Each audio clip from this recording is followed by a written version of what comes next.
કચ્છ જિલ્લાને નર્મદાનું પાણી પૂરું પાડતી કેનાલમાં સમારકામ હાથ ધરાવવાના કારણે કચ્છ જિલ્લાને મળતા નર્મદાના પાણીના જથ્થામાં ઘટાડો થવાના લીધે 2 દિવસ સુધી કચ્છને નર્મદાનું પાણી ઓછું મળશે। ત્યારે કચ્છના લોકોને સંયમપૂર્વક પાણીનો વપરાશ કરવા માટે જિલ્લા કલેક્ટર શ્રી મહેન્દ્ર પટેલે અપીલ કરી છે। તેમણે જણાવ્યું હતું કે કચ્છને જોડતી નર્મદા કેનાલના રિપેરિંગના કારણે પાણીનું લેવલ ઓછું થવાથી કચ્છને ઓછું પાણી મળતા આ પરિસ્થિતિ પેદા થયેલ છે। આ અંગે તેમણે ચંચળ ન્યૂઝ સાથે વાત કરી હતી।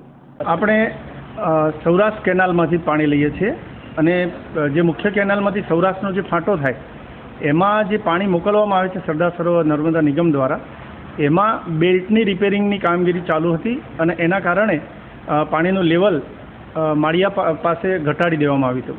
હવે 1.20 મીટરનું લેવલ ના હોય ત્યાં સુધી પાણી પુરવઠા બોર્ડના સંપમાં પાણી આવે નહીં અને સંપમાં ના આવે ત્યાં સુધી એનું પમ્પિંગ કરી શકાય નહીં। એટલે ગઈકાલે આ પરિસ્થિતિ ઊભી થઈ હતી। આજે વર્તમાનપત્રોમાં પણ વાંચ્યું, સરદાર સરોવર નિગમ અને પાણી પુરવઠા બોર્ડના ઉચ્ચ અધિકારીઓ સાથે વાત કરી। આજે 10:55 સુધીમાં 4 પંપ શરૂ કરી દેવામાં આવ્યા છે। નહેરનું લેવલ મળી ગયું છે અને 5મો પંપ અમે 15-20 મિનિટમાં ચાલુ કરશે।